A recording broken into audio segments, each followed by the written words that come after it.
time to mark the passing of another year with one more Famista release. Namco's premier baseball series on the Famicom just won't stop. But before I get into Famista, there's an incidental historical event of importance to the Famicom that occurred on December 22nd. That day saw the release of the very last Famicom Disk System game. The Disk System had been coasting for several years with releases to the rewriter kiosks, and there was only one other 1992 release.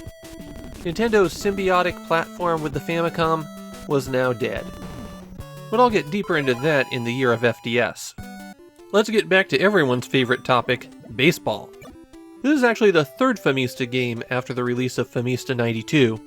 In the time since, we've had Super Famista and Famista 2 on the Game Boy. Weirdly enough, Famista 93 has quite a few new options. They're not deep options. I expect that most of them only took a couple of days of development time, but it's nice to see something. Gone is the watch mode. Famista 93 doesn't let you have the computer play against itself. They've also reduced the number of stadiums you can play in from 4 to 3, though they've kept the Fantasy Stadium.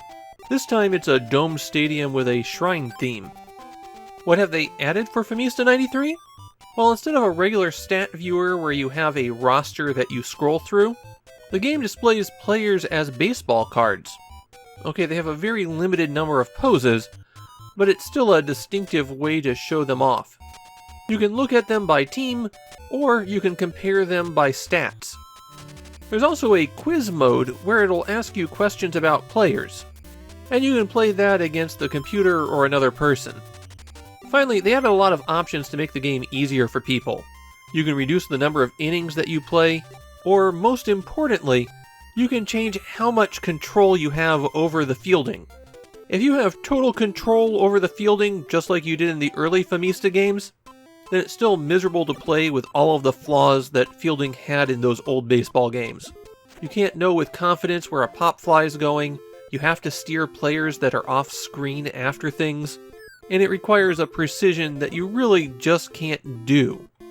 But now you can turn on computer fielding and let the AI handle all of that for you. On the field, well, it's Famista. It's the exact same game that it's been since 1986.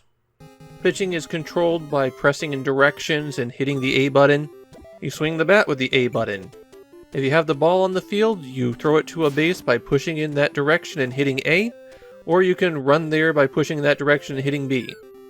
Famista 93 retained the pennant race mode, where you have to beat every team in the league, and then challenge the best team in the league for a best-of-3 series. You can save your progress in this mode with a password, though in that final series you don't get any passwords.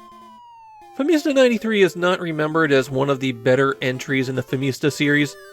Nobody hates it, but the additions didn't really interest a lot of the series fans, and there just isn't that much going on in the game.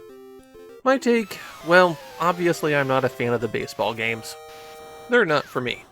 With Famista 93, if you held a gun to my head and forced me to pick a Famista to play, it wouldn't be this one. Honestly, even Famista 92 seems like a better package. But hey, Namco's gotta keep cranking them out.